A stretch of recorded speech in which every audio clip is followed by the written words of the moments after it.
మరి హిందూరాలో. మరి ఎవరు ఏదైనప్పటికీ కూడా మరి మన భారతదేశం గొప్పదైనప్పుడు మన భారతదేశంలో ఉండాలి, మన భారతదేశంలో బతకాలి. మరి అక్కడ డెవలప్డ్ కంట్రీ అయినా మరి అమెరికానో ఇంగ్లాండో మళ్ళీ అవి కొంచెం డెవలప్డ్ కంట్రీస్, క్రిస్టియన్ కంట్రీస్ అవి అని పేరు పొందినాయి. మరి అలా ఎందుకు వెళ్ళారు అనే విధంగా వాళ్ళు క్వశ్చన్ చేసుకున్నారు. దాని గురించి మనం అవసరం లేదు, అంత పెద్ద టాపిక్, అదే టాపిక్ ఏం కాదు. ఆమె అడిగితే ఇది చెప్పినాడు, అది విషయం అక్కడ. ఇంకొకటి ఏమన్నారు, ఏదో బియ్యం ఇస్తే మతం మారుతారు, ఏదో దుప్పట్లు ఇస్తే మతం మారుతారు అని దయచేసి అలా తప్పుగా మాట్లాడకండి. ఎవ్వరు కూడా అంత ఈజీగా మతాలు మారరు. బియ్యం ఇస్తేనో అది ఇస్తేనో. మరి నాకైతే ఎవరు ఇంతవరకు అయితే ₹1 ఇవ్వలేదు. మరి నువ్వు మతం మారు అని నేను అక్కడ హిందువు ఉన్నప్పుడు నేను ఏంటంటే, అరే ఇవన్నీ బట్టి 10th క్లాస్ వరకు మన ఏంది ఈ గుడికి తీసుకెళ్తారు, నాన్న మన అటు వెళ్తారు ఇటు వెళ్తారు, దర్శనం అయిందంటారు.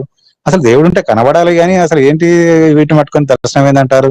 దేవుడు లేడు ఏదని ఒక నాస్తికుడిగా ఇంటర్ వరకు అట్నే ఉన్నాను. ఇంటర్లో సెకండ్ ఇయర్ లో అప్పుడు కంటిన్యూ చేస్తున్నప్పుడు ఒకసారి అప్పుడు రేడియో ఉండేది, రేడియోలో వార్త వింటూ స్టేషన్ మార్చిన, టీవీలు రాలేపటికి ఇంకా. అలా స్టేషన్ మారుస్తుంటే రేడియోలో వాక్యం వచ్చింది.